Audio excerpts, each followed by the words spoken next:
तो जनाब हमारे जावास्क्रिप्ट कोर्स का आज डे नंबर 6। हो जनाब आज के दिन हम लोग जावास्क्रिप्ट में जानने वाले हैं टेम्पलेट लेटर्स के बारे में। अब ये क्या होते हैं, इनको कैसे यूज करते हैं, सारी जानकारी आपको इस वीडियो में मिलने वाली है। चलिए अपनी वीडियो को स्टार्ट करते हैं बिना समय गवाए। तो जनाब हम लोग आ चुके हैं कंप्यूटर की स्क्रीन पे। अब जैसे मैंने बताया कि अभी हम लोग टेम्पलेट लेटर्स के बारे में समझने वाले हैं, साथ में आज हम लोग क्वेश्चंस को भी सॉल्व कर रहे होंगे। आपको मैं एक प्रैक्टिस सेट बनाकर दूंगा जिसको यहीं पर सॉल्व करा दूंगा, ठीक है। तो उसको देखना बहुत ही इंपॉर्टेंट है क्योंकि अभी तक आपने आज की वीडियो तक जितनी चीजें सीखी हैं उन्हीं से रिलेटेड वो क्वेश्चंस होने वाले हैं। सबसे पहले बात कर लेते हैं भैया टेम्पलेट लेटर्स क्या होते हैं जावास्क्रिप्ट में। एक डिफिनेशन यहाँ पे लिख के रखी हुई है, जरा इसको पढ़ते हैं और देखते हैं कि क्या यहाँ पे बोल रहा है। Template letters in JavaScript are a way to embed variables, मतलब समझना वेरिएबल्स को एम्बेड करना मतलब किसी चीज में लगाना, मतलब ऑलरेडी कोई चीज एग्जिस्ट करती है उसके बीच में लगाना, ठीक है। एम्बेड करना मतलब डालना, ठीक है। तो भैया वेरिएबल्स को एम्बेड कर सकते हैं एंड एक्सप्रेशंस को कर सकते हैं with in string using backticks. अब बैकटिक्स क्या होते हैं अभी बात करेंगे, पर यहाँ पे इतना समझ में आया कि टेम्पलेट लेटर्स एक तरीका है जिसकी मदद से हम लोग जावास्क्रिप्ट में वेरिएबल्स को एम्बेड कर सकते हैं, मतलब वेरिएबल्स को बीच में लगा सकते हैं प्लस एक्सप्रेशंस को लगा सकते हैं। तो अब यहाँ पे कुछ लोगों को तो बिल्कुल क्लियर हो गया होगा कि वेरिएबल्स एंड एक्सप्रेशंस क्या है, पर कुछ लोग कहेंगे कि भैया वेरिएबल्स तो पता है कि इस तरीके से आप लेट लिखते हो, मान लो ए की वैल्यू आपने 5 लिखी, ये वेरिएबल है, ठीक है। एक्सप्रेशंस क्या होता है? एक्सप्रेशन जनाब ये होता है कि मान लो लेट ए इक्वल टू 5 आपने लिखा, फिर आपने लिख दिया कि लेट बी इक्वल टू 6, ये आपने लिख दिया। फिर आप नीचे ये लिख देते हो, मान लो यहाँ पे लेट सी एक नया वेरिएबल है, उसके अंदर आपने क्या कर दिया ए प्लस बी कर दिया। तो ये जो ए प्लस बी आपने लिखा है इसको बोलते हैं एक्सप्रेशन, ठीक है। इसको क्या बोलते हैं? इसको बोलते हैं एक्सप्रेशन। तो आपको कंफ्यूज नहीं होना है, और सिर्फ ए प्लस बी ही नहीं, अगर यहाँ पे ए माइनस बी लिखा होता, ए मल्टीप्लाई बाई बी लिखा होता, ए डिवाइड बाई बी लिखा होता, तो ये सारी चीजें ही एक्सप्रेशन है। एक्सप्रेशन का मतलब है जहां पर गुणा भाग कैलकुलेशन हो रही होती है उसको एक्सप्रेशन बोलते हैं, ओके। तो ये आपकी let c equal to a plus b अगर लिखा है जहां पर कैलकुलेशन हो रही है, फिर उसको सॉल्व करके मान लो ए प्लस बी किया जाएगा। ए की वैल्यू कितनी है? ए की वैल्यू 5 प्लस बी की वैल्यू है 6, तो इन दोनों को जोड़ के जो 11 आएगा उसको सी के अंदर डाल दिया जाएगा। तो ये एक्सप्रेशन होती है। तो यहाँ पे आपको कंफ्यूज नहीं होना है। तो भैया अगर आपका कोई वेरिएबल है या फिर कोई एक्सप्रेशन है, मतलब दो वेरिएबल के बीच की कैलकुलेशन, उनको एम्बेड करने का काम इजी तरीके से टेम्पलेट लेटर्स करता है, ठीक है। तो अब इसको हम लोग क्या करते हैं, थोड़ा प्रैक्टिकली समझते हैं, आते हैं यहाँ पे विजुअल स्टूडियो कोड में, तो ज्यादा अच्छे से समझ में आएगा जनाब। अब भैया कैसे क्या होने वाला है, तो देखो अभी तक हम लोगों ने कॉन्केटिनेशन पढ़ा हुआ था। सबसे पहले तो यहाँ जावास्क्रिप्ट फोल्डर खुला हुआ है जिसपे हम लोग काम कर रहे थे, ठीक है। और जावास्क्रिप्ट फाइल को हम लोग ने HTML के साथ लिंक कर रखा है, इतना आपको पता होना चाहिए, ये कोर्स के दौरान ही हम लोग ने कर लिया था। अब हम लोग ने थोड़ा जूम कर लिया। कॉन्केटिनेशन में क्या होता था कि हम लोग दो स्ट्रिंग को आपस में जोड़ते थे, हाँ या ना, कल की वीडियो में पढ़ाया था, दो या दो से अधिक स्ट्रिंग को आपस में जोड़ते थे। अब टेम्पलेट लेटर्स में क्या होगा कि स्ट्रिंग के साथ हम लोग वेरिएबल्स को प्लस एक्सप्रेशंस को भी जोड़ सकते हैं इजी तरीके से। तो सबसे पहले तो नॉर्मल क्या तरीका होता है, मतलब बिना टेम्पलेट लेटर्स को यूज करे क्या तरीका होता है वेरिएबल्स और एक्सप्रेशंस को एम्बेड करने का, वो समझ लो। मान लो एक वेरिएबल बनाया लेट मैंगो प्राइस, ठीक है। ये वेरिएबल बनाया मैंने, इसका कह दिया कि मैंगो का भैया प्राइस है 50 रुपीज, ठीक है, ये हो गया। फिर लेट दूसरा वेरिएबल बनाएंगे एप्पल, मान लो एप्पल प्राइस, खाने वाला ना कि मोबाइल वाला, ठीक है। तो एप्पल प्राइस, एप्पल का प्राइस मान लो 45 रुपीज है, या कुछ भी मान सकते हो आप, ठीक है। ये मैंने कर दिया। अब मैंने कहा कि इसका प्राइस मुझे दोनों, देखो दो वेरिएबल हैं, जैसे हमने यहाँ पे ए और बी लिया था, यहाँ पे ए और बी लिया था, वैसे ही यहाँ पर क्या है, दो वेरिएबल है, मान लो ये ए हो गया और ये बी हो गया, ठीक है। और दोनों की अपनी अपनी वैल्यू है। तो अब इनको क्या करना है, एक साथ एम्बेड करना है, मतलब दोनों को एक साथ जोड़ना है, प्लस उसके साथ कुछ स्ट्रिंग भी जोड़नी है। स्ट्रिंग क्या है? कोई मैसेज। तो मान लो मैंने करा कंसोल डॉट ओके, आजकल ये कुछ अपने हिसाब से भी काम करने लगा है, मुझको लग रहा है। कंसोल ओके, अच्छा कंकोल लिख रहा है इसलिए कंसोल डॉट लॉग। तो अब देखो जनाब यहाँ पे गौर करना है एक चीज को, कि अगर हम लोग को नॉर्मल तरीके से करना है तो हम लोग किस तरीके कर सकते हैं। सबसे पहले कोई स्ट्रिंग लिखनी है, मान लो मुझे लिखना है द टोटल प्राइस इज, इतना लिख लिया, ओके। अब मैंने यहाँ पे कॉमा लगाया, ये नॉर्मल तरीका। कॉमा लगाने के बाद अब स्ट्रिंग नहीं, अब वेरिएबल जो लिखा हुआ है, ठीक है, ये वेरिएबल का नाम लिखेंगे। तो वेरिएबल का नाम भैया यहाँ पे हम लोग लिख देते हैं मैंगो प्राइस, ठीक है। फिर प्लस का निशान लगाना है क्योंकि दो चीजों को हम लोग जोड़ेंगे, ठीक। फिर लिखेंगे एप्पल प्राइस, लिख दिया। अब फिर हम लोग को कॉमा लगाना होगा, कॉमा लगाने के बाद फिर आपको डबल कोटेशन मार्क लगाना है और यहाँ पे मान लो मैं लिख देता हूं रुपीज, ठीक है। क्या लिख देता हूं भैया, यहाँ पे हम लोग लिख देते हैं रुपीज, ओके। और यहाँ लास्ट में सेमीकोलन। तो अब क्या होगा ध्यान से समझना, सबसे पहले ये दोनों जो यहाँ पे वेरिएबल्स लिखे हैं इनकी वैल्यू कैलकुलेट होगी, फिर इसके साथ एम्बेड हो जाएगी। और यहाँ पे हम लोग को कितनी ज्यादा प्रॉब्लम हुई अगर आप ध्यान से देखें, हम लोग सबसे पहले डबल कोटेशन मार्क में इतना लिखें, फिर कॉमा लगा दिए, फिर हमको ये लिखना पड़ा, ये तो सब में लिखना पड़ेगा, टेम्परेरी लेटर्स में भी लिखना पड़ेगा, फिर कॉमा लगाना पड़ा। सोचो अगर एक कॉमा नहीं लगेगा तुरंत आपका एरर आ जाएगा। फिर आपको रुपीज लिखने के लिए भी फिर से डबल कोटेशन मार्क लगाना पड़ा। तो इतनी सारी चीजें करने के बाद अगर अब हम लोग इसको क्या करें, लाइव जाकर मतलब इसको रन करें और कंसोल पे इसको ओपन करें, क्योंकि console.log का मैसेज कंसोल के अंदर दिखता है, ठीक है। तो हम लोग कंसोल के अंदर आ चुके हैं और यहाँ पे फेल टू सर्वर, ये आपसे कुछ लेना देना नहीं है, इसको ऐसे करके अगेन इसको रिफ्रेश करूँ, ये आपका आ चुका है। The total price is 95 rupees. मतलब हम लोगों ने जो चीज करने की ट्राई करी वो तो हो गया, ठीक है। यहाँ पे ये समझ में आया कि जो चीज ट्राई करी वो हो गया, पर मेहनत ज्यादा पड़ रही है। अगर हम कहें कि इसको डायरेक्ट कंसोल ना कराकर जनाब इसको क्या करो, एक वेरिएबल के अंदर डाल दो और उस वेरिएबल को कंसोल कराओ, ठीक है। कंसोल कराओ मतलब उसको रन कराओ, ठीक है। तो मान लो मैंने यहाँ पे ऊपर एक वेरिएबल बनाया, लेट, किस नाम से बना सकते हैं, किसी भी नाम से, लेट टोटल प्राइस, ठीक है। टोटल प्राइस बना लेते हैं। तो यहाँ पे इसके अंदर हम लोग क्या करते हैं, इस पूरी इसको लिख देते हैं। अब जब आप किसी भी वेरिएबल के अंदर ये काम कर रहे होते हो, ठीक है, वेरिएबल के अंदर इसको और इसको कैलकुलेट कराना चाहते हो, मतलब इम्बेड कराना चाहते हो, तो आपको कॉमा नहीं लगाना होगा, ये भी ध्यान रखना है। कॉमा ना लगाकर आपको यहाँ पे प्लस का साइन लगाना है, ठीक है। फिर यहाँ से कॉमा हटाओ, यहाँ पर भी आपको प्लस का साइन लगाना है। तो अब देखो दो चीजें आपको याद रखनी पड़ रही है। जब आप कंसोल में करा रहे होगे तो आपको कॉमा लगा सकते हो, ठीक है। बट जब आप इसको किसी थर्ड वेरिएबल के अंदर डाल रहे हो तब आपको कॉमा के बजाय प्लस का निशान लगाना है। और एक चीज, ये जो आपने एक्सप्रेशन लिखी है mango price plus Apple price, जिसको आप जोड़ रहे हो, इसको क्या करना होगा, इसको ब्रैकेट के अंदर भैया बंद करना होगा, अन्यथा क्या हो जाएगा कि फिर ये आपका रन नहीं करेगा, एरर दे देगा। तो अब ब्रैकेट के अंदर बंद करने का मतलब है कि पहले इन दोनों को जोड़ो, फिर इनकी जो वैल्यू है उसको इनके साथ इम्बेड करके दिखाओ। अब मैं अगर ब्राउजर पे जाऊंगा और इसको अगेन रिफ्रेश करूंगा तो ओके, यहाँ पे इसलिए ये नहीं आया क्योंकि हम लोग ने console.log में वेरिएबल का नाम नहीं दिया है, ठीक है। तो console.log में हम लोग टोटल प्राइस दे देते हैं, ठीक है, ये दे दिया। अब देखो यहाँ पे क्रोम पे आ गए तो इसने दिखाया the total price is 95 rupees. तो ये देखो हम लोग जब थर्ड वेरिएबल के अंदर डाल के दोनों वेरिएबल को कैलकुलेट करा रहे हैं तो ये तरीका है, और कंसोल में करा रहे थे तो इसके पहले वाला तरीका है। पर दोनों ही तरीके में देखो कितनी ज्यादा मेहनत लग रही है कि पहिया जरा सा भी कुछ लिखना है तो डबल कोटेशन मार्क लगाना पड़ रहा है, फिर प्लस का निशान लगाना पड़ रहा है, फिर आपको ब्रैकेट में चीजों को बंद करना पड़ रहा है, फिर आपको डबल कोटेशन मार्क बार बार लगाना पड़ रहा है। अगर आप कुछ भी एक शब्द भी एक्स्ट्रा लिखते हो तो उसको डबल कोटेशन मार्क में लिखना पड़ रहा है। तो इसी चीज को सॉल्व करने के लिए एक टेक्निक आई है जिसका नाम है टेम्पलेट लिटर्स जावास्क्रिप्ट के अंदर, उसको समझते हैं। इसको मैंने क्या कर दिया, कमेंट आउट कर दिया, मतलब कमेंट कर दिया बेसिकली, ओके। अब हम लोग क्या करते हैं कि इसी सेम चीज को टेम्पलेट लिटर्स की मदद से करते हैं। तो एक वेरिएबल बनाया लेट, वही टोटल प्राइस नाम रख लेते हैं, कोई प्रॉब्लम नहीं है, ठीक है, रख लिया। अब इक्वल का निशान लगाया। अब टेम्पलेट लिटर्स किस तरीके काम करते हैं, सबसे पहले एक चीज आपको यहाँ पे इंपॉर्टेंट है वो मैं बताना चाहूंगा। क्या चीज, देखो आपने अभी तक देखा था कि डबल इन्वर्टेड कॉमा में कोई भी स्ट्रिंग लिखी जाती, हाँ या ना, इस तरीके से डबल इन्वर्टेड कॉमा लगते थे, उसके बीच में आप स्ट्रिंग लिखते थे। भैया ये स्ट्रिंग लिखने को कहा था, ये कितनी लंबी लाइन बन गई है, इसको सही करते हैं। ये इस तरीके स्ट्रिंग लिखते थे और फिर डबल कोटेशन मार्क बंद कर देते थे। अगर आप मान लो इसको इस तरीके भी कर सकते हो कि सिंगल इन्वर्टेड कॉमा भी ये लिख के इस तरीके बंद कर सकते हो, ये रन हो जाएगा। ये दोनों स्ट्रिंग लिखने के तरीके थे, हाँ या ना। बट टेम्पलेट लिटर्स के अंदर एक दूसरी चीज होती है, टेम्पलेट लिटर्स के अंदर आपको बैक टिक्स का यूज करना होता है। अब ये जो बैक टिक्स लिखा है, यहाँ पे लिखा है string within string using back ticks. Back ticks क्या होते हैं, आप अपने कीबोर्ड जो है, आपका जो भी कीबोर्ड है, ठीक है, थोड़ा सा और इसको अच्छा बनाने के लिए मैं क्या करता हूँ, मैं इसको इस तरीके से यहाँ पे शो करता हूँ। यहाँ पे ये मान लो कीबोर्ड है, कीबोर्ड के लेफ्ट साइड में टॉप पर देखना, कीबोर्ड के लेफ्ट साइड में टॉप पर देखना एक एस्केप बटन होगी, ठीक है, जिसमें लिखा होगा ESC, ठीक है।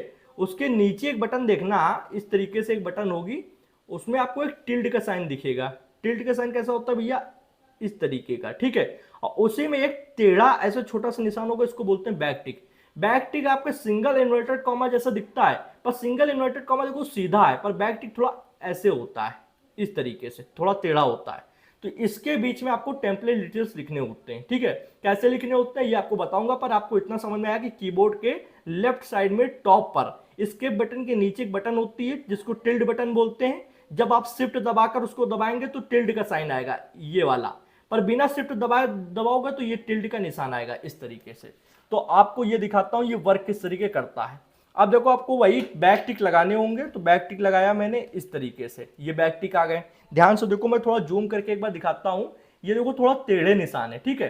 अब क्या करते हैं, इसमें हम लोग अपना मैसेज लिखते हैं बिना किसी डबल कोटेशन मार्क बार बार लगाए, आप डायरेक्ट लिखते चले जाओ। मैंने लिखा द, सबसे पहले कैपिटल में थोड़ा स्टार्टिंग करते हैं, अच्छा लगेगा। द टोटल प्राइस इज, इतना लिखा। अब हम लोग को इसमें कुछ भी प्लस प्लस का निशान नहीं लगाना है। अब आपको जब भी कोई वेरिएबल शो कराना है या वेरिएबल की मिलाकर एक्सप्रेशन को शो कराना है, मतलब वेरिएबल क्या है, सिंगल अगर आपको मैंगो प्राइस दिखाना है तो मैंगो प्राइस लिख दो, अगर आपको दोनों को जोड़कर दिखाना है तो mango price plus Apple price लिख दो, तो उसको बोलते हैं एक्सप्रेशन। तो जब ये करना है कोई भी चीज इनमें से, तो आपको डॉलर का साइन लगाना है, लगा दिया। और कर्ली ब्रेसेस, कर्ली ब्रेसेस क्या होते हैं, जिनको हम लोग कर्ली ब्रैकेट बोलते हैं, उन्हीं को कर्ली ब्रेसेस बोलते हैं, ये आपने लिख दिया। अब इनके बीच में आपको वेरिएबल्स का नाम लिखना है, और अगर एक्सप्रेशन है तो एक्सप्रेशन को लिखना है।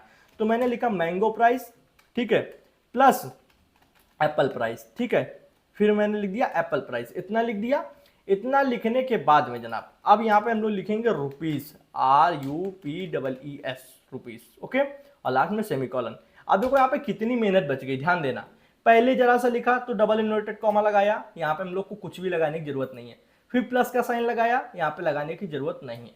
फिर यहाँ पर लास्ट में जब आए तो इधर देखो फिर प्लस का साइन लगाया, एक सेकंड देना मेरे को, ये देखो यहाँ पे फिर प्लस का साइन, ये लगाने की जरूरत नहीं है। डबल कोटेशन मार्क फिर से लगा था, ये लगाने की जरूरत नहीं। एक सिंगल बैक टिक यहाँ पे यूज है और इधर बैक टिक क्लोज है। इसके बीच में आप डायरेक्ट अपनी स्ट्रिंग को लिखो इस तरीके से, और जहां पर आप वेरिएबल लिख रहे हो या फिर वेरिएबल को मिलाकर एक्सप्रेशंस को लिख रहे हो, वहां पर आपको डॉलर का निशान लगाना है और कर्ली ब्रेसेस के अंदर उनको लिखना है। प्लस का निशान और कॉमा का निशान कुछ भी लगाने की जरूरत नहीं है। ये देखो यहाँ पर रन हो रहा है, टोटल प्राइस इज 95 रुपीज।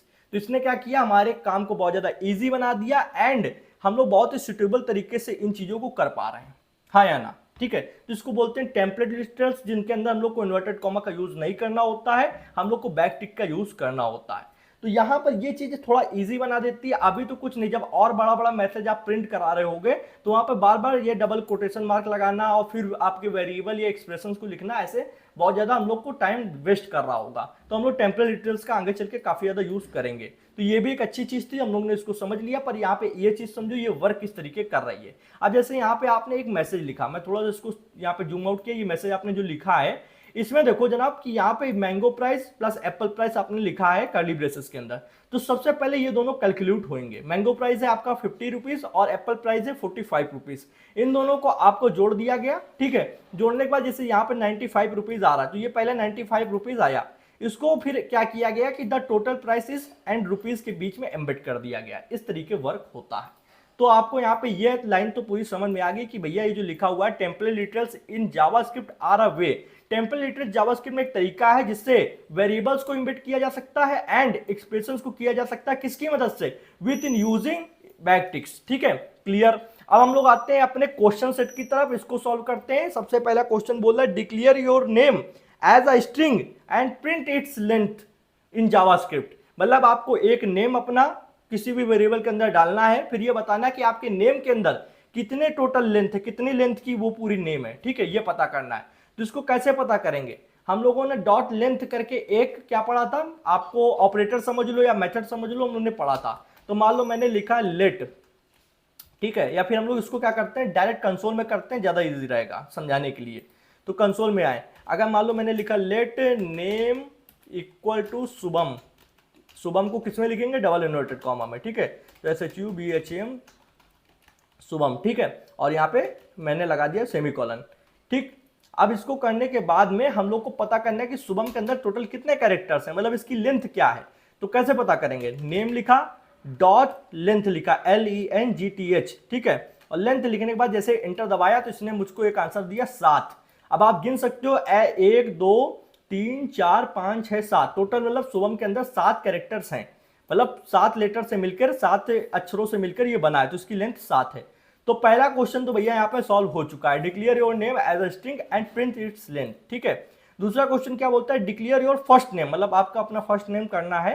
चलो हम लोगों ने यहाँ पे पूरा नेम नहीं किया, कोई दिक्कत नहीं, आप फर्स्ट नेम करो या किसी का भी नेम करो, कुछ भी करो, ठीक है। यहाँ पे मेन ये क्या बोल रहा है कि आपको स्ट्रिंग के रूप में करना है and print it's first character, मतलब जैसे यहाँ पे शुभम है, हम लोगों ने शुभम को प्रिंट कर रखा है, इसका फर्स्ट कैरेक्टर आपको प्रिंट करना है। तो फर्स्ट कैरेक्टर कैसे प्रिंट होगा, सबसे पहले आपको वेरिएबल का नाम लिखना होता है, नेम, ठीक है। फिर आपको एक मेथड मैंने बताया था, कौन सा मेथड, इंडेक्सिंग मेथड, उसके मदद से आप क्या कर सकते हो कि पहला जो अक्षर है उसको भी निकाल सकते हो, दूसरे को भी निकाल सकते हो, तीसरे को भी निकाल सकते हो, हाँ या ना। तो अब आपको क्या करना है, सबसे पहले वेरिएबल का नाम लिखना है, फिर आपको नॉर्मल वाले ब्रैकेट बनाने हैं। अब ध्यान देना, मैंने एक चीज बताई कि थी कि जावास्क्रिप्ट क्या है, जीरो बेस इंडेक्सिंग लैंग्वेज है।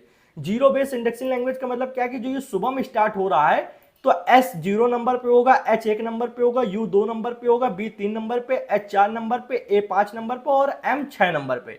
तो अगर आप 0 डालते हो तो S आएगा, अगर यहाँ पे 1 डालते हो तो H आएगा और 2 डालते हो तो U आएगा, क्योंकि ये जीरो बेस इंडेक्सिंग लैंग्वेज है। तो मैंने यहाँ पे डाला 0, क्योंकि 0 से स्टार्टिंग होती है। फिर मैंने यहाँ पे नॉर्मल ब्रैकेट बंद किया और एंटर दबाया, तो इसने मुझे S लाकर दे दिया। अगर यहीं पे मैं क्या करूँ, नेम, और नेम के बाद मैं यहाँ पे क्या कर दूं, 1 डाल दूं, ठीक है। 1 डालने के बाद में मैं क्या करूं, फिर से एंटर दबाऊं तो यहाँ पे देखो H आ गया, ठीक है, इस तरीके से। तो 0 से स्टार्ट हो रहा है, उसके बाद आप उसको गिन सकते हो। क्लियर, इतना आपको समझ में आया। नेक्स्ट क्वेश्चन सॉल्व करते हैं। देखो यहाँ पे ये सेकंड नंबर क्वेश्चन तो सॉल्व हो चुका है, ठीक है। तीसरा क्वेश्चन क्या बोलता है, declare your first name as a string and print its last character. अब ये लास्ट कैरेक्टर प्रिंट कराना है तो समझना, मान लो मैंने let name equal to Shubham ही प्रिंट कर देते हैं, या फिर चलो शुभम ही रखते हैं, SHU, मुझे अपने नाम के साथ कुछ ज़्यादा ही ऑब्सेशन है, ठीक है। इसको करते हैं एंटर। अब मुझे इसका लास्ट कैरेक्टर प्रिंट कराना है जो कि M है, ठीक है। तो ध्यान दो ये कैसे हो सकता है, लास्ट कैरेक्टर प्रिंट कराने के लिए हमेशा ध्यान रखना 0 से स्टार्टिंग होती है। तो 0 1 2 3 4 5 6, तो या तो हम लोग इस तरीके गिन लें और गिनने के बाद वेरिएबल का नाम लिखे नेम, और फिर इस तरीके ब्रैकेट में हम लोग लिख दें 6, यहाँ पे लिख दें 6 और ब्रैकेट क्लोज करके एंड एंटर दबाएं तो M आ चुका है लास्ट कैरेक्टर। बट एक तरीका और होता है जो मैंने कल की वीडियो में बताया था, अगर किसी ने नहीं देखा, सच बता रहे हैं वो बहुत इंपॉर्टेंट वीडियो थी, प्लीज देखें जाकर। नेम लिखा, नेम लिखने के बाद ये आपको इस तरीके ब्रैकेट बनाना है। अब यहाँ पे क्या लिख दो, आपको नेम डॉट लेंथ लिखना है, मतलब जो आपकी नेम की लेंथ है LENGTH लेंथ, उसमें से 1 माइनस कर दो। लेंथ कितनी होगी, 1 2 3 4 5 6 7, 7 अक्षरों का होगा, उसमें से 1 माइनस कर दोगे तो कितना निकल के आएगा, 6 निकल के आएगा। तो मैंने कहा -1 कर दो। ये एक नियम होता है, एक लॉजिक होता है जिससे आपका लास्ट कैरेक्टर आ जाता है। तो आपको क्या करना है, नेम डॉट लेंथ और -1 कैरेक्टर, तो आपको ऑटोमेटिक लास्ट मिल जाता है, ठीक। तो ये हम लोगों ने कल पढ़ा था, जो कि आज हम लोगों ने क्वेश्चन के रूप में सॉल्व कर लिया, ये हो गया। अब भैया एक यहाँ पे बहुत मजेदार सा क्वेश्चन मेरे को दिख रहा है, इसको क्या करता हूँ, थोड़ा सा ऐसे बड़ा करता हूँ। What is the output for following code, एक कोड दिया गया है जहां पर एक शुभम लिखा हुआ है जो कि स्ट्रिंग है, क्या है, स्ट्रिंग है, ठीक है, मतलब ग्रुप ऑफ कैरेक्टर्स है, प्लस उसके साथ प्लस किया गया है किसको, नंबर्स को। तो स्ट्रिंग के साथ जब नंबर को जोड़ देते हैं तो क्या आउटपुट आता है, मैंने आपको कल की वीडियो में बताया था, किसी को याद हो तो प्लीज कमेंट करके बताओ। मैं 1 सेकंड 2 सेकंड का आपको टाइम दे रहा हूं कि स्ट्रिंग के साथ नंबर्स को जब आप कॉन्केटिनेट करते हो या जोड़ते हो तो क्या आउटपुट आता है, ठीक है। जब तक मैं क्या करता हूं, इसको यहाँ पे करके देखता हूं, फिर मैं आपको बताता हूं कि क्या आउटपुट आएगा। इसको क्या करते हैं, आउटपुट करने के लिए यहाँ पे फाइल बना लेते हैं, लेट नेम, नेम के अंदर यहाँ पे डबल कोटेशन मार्क मैंने शुभम लिखा जो कि एक स्ट्रिंग है, SHUBHM। अब जैसे कहा गया है यहाँ पे कि इसके साथ 1 2 3 को, मतलब जो कि नंबर है उसको जोड़ना है, तो मैंने कहा 1 2 3, ठीक है। अब क्या होगा आंसर, कंसोल डॉट लॉग करके देखते हैं। आई होप आपने अभी तक कमेंट में बता दिया होगा कि क्या आंसर आएगा, बता दिया है आप लोगों ने। अब मैं आपको बताता हूँ बिना इसको चेक किए, आंसर क्या आएगा, शुभम के साथ 1 2 3 लिख के आएगा, क्योंकि ये पूरी एक स्ट्रिंग बन जाएगी। मतलब ये जो 1 2 3 अभी नंबर है, ये नंबर से किसमें कन्वर्ट हो जाएंगे, स्ट्रिंग में कन्वर्ट हो जाएंगे। तो शुभम भी एक स्ट्रिंग हो जाएगी प्लस नंबर भी एक स्ट्रिंग हो जाएगी, तो शुभम 1 2 3 इस तरीके से एक शब्द बन के लिख के आएगा, ठीक है। ये देख लो शुभम 1 2 3, अब ये पूरी एक स्ट्रिंग है। इसको चेक कैसे कर सकते हैं, चेक करने के लिए हम लोग क्या कर सकते हैं, नेम जो लिखा है इसके आगे लिख दो टाइप ऑफ, तो इससे इसका डेटा टाइप पता चल जाएगा, टाइप ऑफ नेम। आप पता करो, स्ट्रिंग आया, तो ये जो पूरा आपने लिखा हुआ है ये पूरा एक स्ट्रिंग में कन्वर्ट हो गया है। मुझको थोड़ा स्पेस दे देना चाहिए और इसको थोड़ा जूम कर देना चाहिए। ये लो, ये पूरा एक स्ट्रिंग में कन्वर्ट हो गया है, जो कि हम लोग टाइप ऑफ ऑपरेटर से चेक कर पा रहे हैं। ओके, एक लास्ट क्वेश्चन है, इसको भी देख लेते हैं। What are the length of an empty string and with a single space, मतलब एक खाली स्ट्रिंग की क्या लेंथ होती है और सिंगल स्पेस की क्या लेंथ होती है, तो इसको समझते हैं। इसको हटाया, खाली स्पेस वाली पहले करके देखते हैं, या फिर ऐसा करते हैं पहले एम्प्टी स्ट्रिंग को करके देखते हैं कि उसकी क्या लेंथ आ रही है। तो ये मैंने डबल कोटेशन मार्क लगाया और सेमीकोलन लगा दिया। ये क्या हो गई, ये इसको बोलते हैं कि एम्प्टी स्ट्रिंग, जिसके बीच में कुछ भी डेटा नहीं दिया गया, तो ये कोई एम्प्टी स्ट्रिंग। ठीक है, अब हम लोग क्या करते हैं, इसको कराते हैं प्रिंट। तो इसकी प्रिंट नहीं कराएंगे, इसकी लेंथ प्रिंट कराएंगे। तो प्रिंट लेंथ कराने के लिए नेम, और नेम के आएंगे डॉट लेंथ, LENGTH। ठीक है, ये कराया। तो अब हम लोग देखते हैं कि इसका क्या आउटपुट निकल के आता है हम लोग के सामने। भैया 0 लिख के आया। अगर हम लोग इसके बीच में एक स्पेस डाल देते हैं तो अब क्या आ रहा है, अब आ रहा है 1। तो इससे हम लोग को यह पता चलता है कि स्पेस को भी हम लोग एज अ कैरेक्टर देखते हैं इसके अंदर। कल अगर आपने वीडियो देखी होगी तो जहां पर मैंने इंडेक्सिंग समझाई थी, वहां पर एलॉन मस्क का जो नेम था उसके बीच में स्पेस को भी हम लोग गिन रहे थे। तो आप जब भी डबल कोटेशन मार्क के बीच में अगर एक स्पेस भी देते हो तो उसको भी एक कैरेक्टर, एक नंबर के हिसाब से गिना जाता है। ठीक है, और स्पेस नहीं देते हो तो वो 0 लेंथ की होगी, और स्पेस देते हो एक बार तो 1 लेंथ की, 2 बार दोगे तो कितने लेंथ की, 2 लेंथ की, 3 बार स्पेस दोगे तो 3 लेंथ की हो जाएगी। इसी तरीके जैसे जैसे आप स्पेस जितना बढ़ाते जाओगे उतने कैरेक्टर्स बढ़ते जाएंगे, उतने नंबर्स बढ़ते जाएंगे। ओके, तो आई होप आपको क्लियर हो गया होगा। आज के दिन हम लोगों ने क्या समझा, हम लोगों ने समझा कि भैया यहाँ पर आपके टेम्पलेट लिटरल्स क्या होते हैं। ठीक है, टेम्पलेट लिटरल्स की डिफिनेशन को हम लोगों ने बिल्कुल तोड़ तोड़ के समझा, और समझा कि बैक ट्रिक्स की मदद से हम लोग कैसे पूरी स्ट्रिंग को और साथ में वेरिएबल्स को एंड एक्सप्रेशंस को कैसे प्रिंट करा सकते हैं। फिर हम लोगों ने ये सारे क्वेश्चंस को सॉल्व करा जो कि अभी तक हम लोग पढ़ चुके हैं, उन्हीं से रिलेटेड थे। तो आपकी काफी अच्छी तैयारी चल रही है जावास्क्रिप्ट के अंदर। अगर आपको ये पूरा ट्यूटोरियल, पूरा कोर्स अच्छा लग रहा हो तो प्लीज लाइक कर दें वीडियो को। अगर अभी तक आपने टेलीग्राम ग्रुप को ज्वाइन नहीं किया, जहां पर मैं कोर्स रिलेटेड अपडेट, नोट्स और इंपॉर्टेंट वीडियोस की नोटिफिकेशन नहीं, लिंक्स देता रहता हूं, तो प्लीज ज्वाइन कर ले जाकर। उससे आपका ही फायदा होने वाला है, जहां पर मैं आपको बता पा रहा हूँ कि आगे क्या फ्यूचर है, क्या क्या चीजें आने वाली हैं। ओके, इसी के साथ चैनल को कर दे सब्सक्राइब, बेल आइकन को प्रेस, जिससे आने वाली interesting coding videos and courses notification आप लोग को मिलती रहेगी। आज वीडियो में जनाब इतना ही था। थैंक्स फॉर फ्रेंड्स, जय हिंद, जय भारत।